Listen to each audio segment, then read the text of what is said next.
Assalamualaikum warahmatullahi wabarakatuh.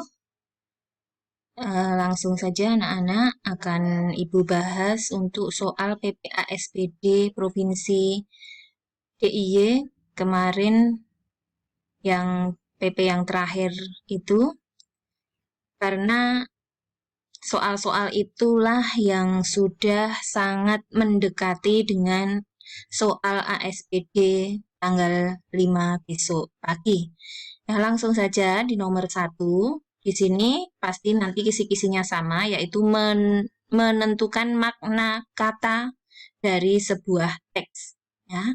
Di sini adalah teks yang non-sastra. Ini apa? Makna kata aktivitas. Kalau kamu mau menentukan makna kata, harus membaca semua teks itu, karena nanti akan keluar sendiri maknanya. Karena setiap kata itu bisa bermakna beda kalau di kalimat yang berbeda. Misalnya contohnya kata tahu. Kata tahu itu bisa artinya bisa mengerti, dan tahu yang satunya adalah makanan, tergantung dari kalimatnya.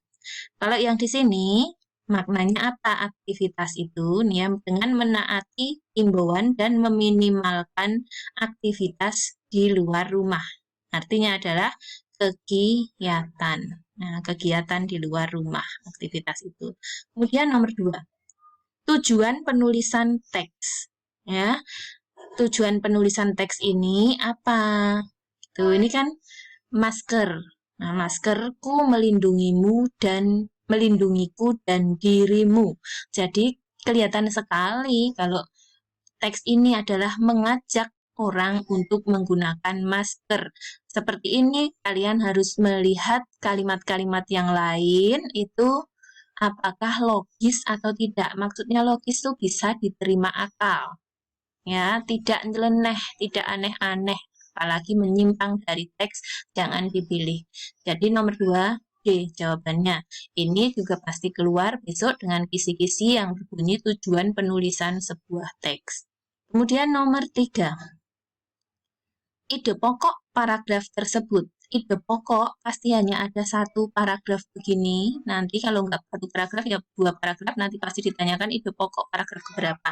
Kalau hanya satu seperti ini kita lihat manakah kalimat dalam paragraf itu yang paling umum, yang dijelaskan oleh kalimat yang lain. Karena ada kalimat pokok dan kalimat penjelas. Ide pokok terletak di kalimat pokok. Nah, segini dari satu segini ya, ini namanya satu kalimat. Nah, kalau di sini kalimat pokoknya, yang lainnya namanya hanya kalimat penjelas. Ini nanti dijelaskan di bawah-bawah.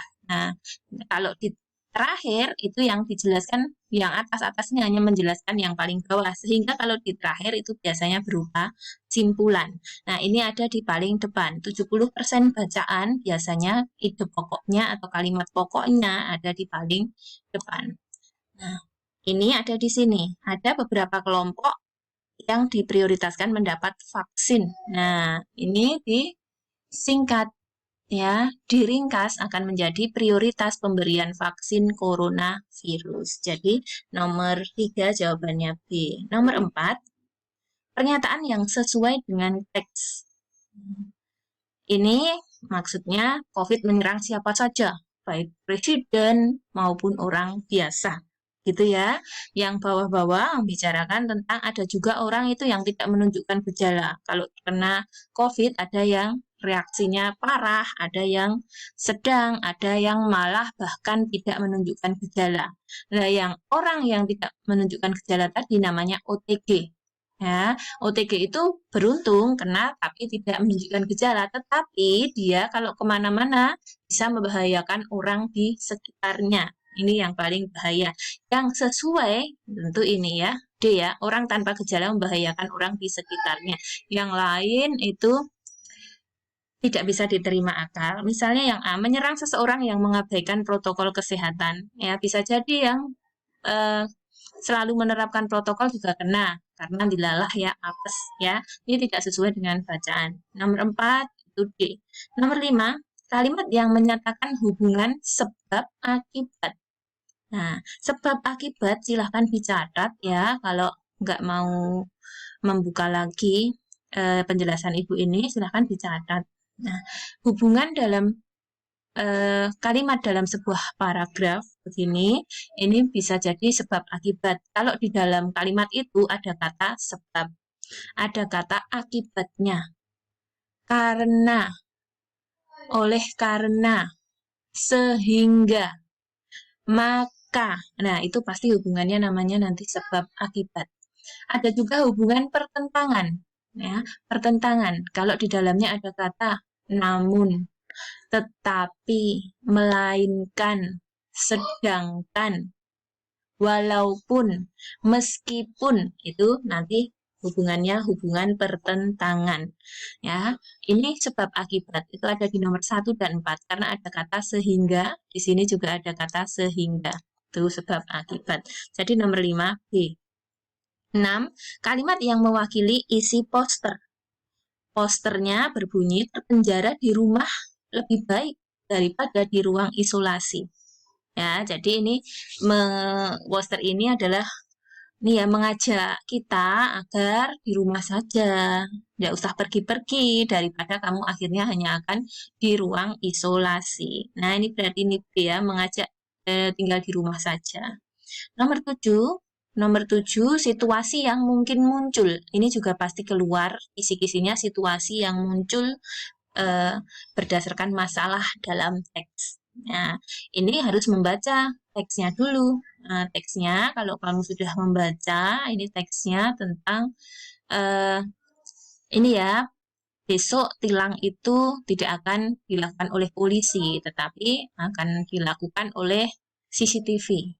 Ya, CCTV itu nanti biar di mata masyarakat polisi itu tidak seperti yang sekarang ya di apa itu namanya, dicurigai menyalahgunakan wewenang kalau nilang orang. Itu ya, jadi seperti itu intinya. Nah, ini mana situasi yang mungkin muncul, itu carilah yang paling logis. Jangan menjatuhkan suatu pihak. Misalnya. Ya, ini yang nomor 2 dan 3. Nomor 8. Ringkasan isi teks. Ringkasan itu 2 paragraf. Pasti insya Allah besok pasti 2 paragraf. Nah, kamu tinggal mencari ide pokok setiap paragraf. Ide pokok kalau tidak di kalimat pertama, kalimat terakhir. Nah, yang di atas ini kalimat pertama, ide pokoknya. Yang di bawah ini ide pokoknya ada di akhir. Ini digabung jadi satu. Paling awal ini ide pokok paragraf 1. Tren TikTok baik untuk kesehatan fisik dan mental. Nah, yang kedua, kehadiran ini sebuah penyegaran di tengah COVID, kehadiran TikTok ini. Jadi selain bermanfaat untuk kesehatan nih, ya baik fisik maupun mental, dan TikTok juga hiburan, ya sebuah penyegaran atau hiburan yang mudah diakses selama pandemi. Jadi jawabannya D. Nomor 9, simpulan isi teks tersebut. Harus mau membaca, kemudian kamu simpulkan. Oh, jadi begini. Nah, ini kan perkiraan cuaca yang ekstrim, menunjukkan kondisi dinamika atmosfer yang tidak stabil. Ada pertumbuhan awan hujan di wilayah Yogyakarta. Jadi, gitu ya simpulannya. Jadi, masyarakat Yogyakarta hendaknya waspada terhadap perkiraan cuaca ekstrim yang akan terjadi. Jawabannya C. Nomor 10. Jeruk merupakan salah satu dan seterusnya kalimat berupa fakta. Nah, besok pasti ditanyakan juga kalimat berupa fakta atau kalimat berupa opini. Itu kebalikan. Ya, kalau fakta itu sudah pasti benar, mutlak kebenarannya. Sedangkan opini itu bisa dibantah. Ya, ini yang fakta. Nih, yang nomor 1 fakta atau opini. Jeruk salah satu buah yang sangat populer. Belum tentu. Banyak orang menganggap bukan jeruk misalnya, jadi itu bisa dibantah. Ya, yang 3, 4 ini yang tidak bisa dibantah. Jeruk terdiri dari beberapa jenis, berbagai jenis. Benar.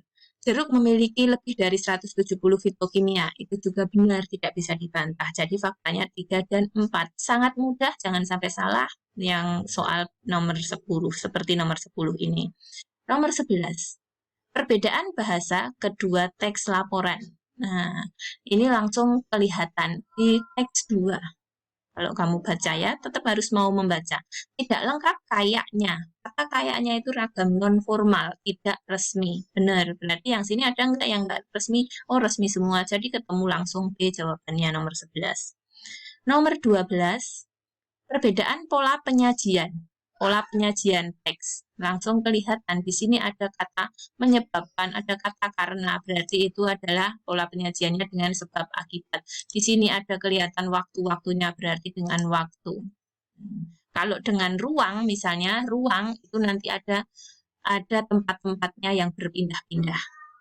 Ya, kalau dengan peristiwa berarti peristiwa saja, tidak ada sebab akibat, tidak ada waktu, gitu.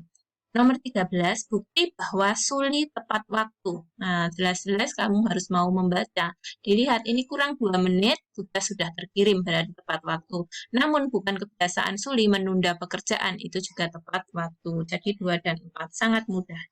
14, peristiwa yang terjadi. Ini juga pasti keluar dengan kisi-kisi peristiwa yang terjadi dalam sebuah kutipan cerita. Ya, 14 ini peristiwanya apa? Kamu harus mau membaca. Oh, Rasti itu pagi-pagi sibuk dengan jerawatnya. Nah, sehingga ketika dia sudah harus masuk kantor, dia telat. Nah, telat karena sibuk mengurusi jerawat. Nah, ini D nomor 14. Kejadiannya kan seperti itu. 15. Alasan ayah meminta tokoh aku membaca buku cerita. Nah, ini ada di sini. Ya, bukan untuk mendapatkan kebahagiaan, bukan mengetahui ini, tapi cara belajar tentang kehidupan. Nah, ini ada di paling akhir. Jadi jawaban nomor 15 A. Ya, kalau ini ditanyakan misalnya sudut pandangnya apa? Ini nomor 15, sudut pandang hanya ada 2 ya, orang ketiga dan orang pertama. Kalau orang pertama pasti pelaku utama, orang ketiga nanti orang ketiga serba tahu. Karena ini ada tokoh aku, maka ini kalau ditanya sudut pandang adalah sudut pandang orang pertama pelaku utama. Ya, begitu sampai nomor 15 dulu, nanti nomor selanjutnya ada di bagian kedua. Terima kasih. Assalamualaikum warahmatullahi wabarakatuh.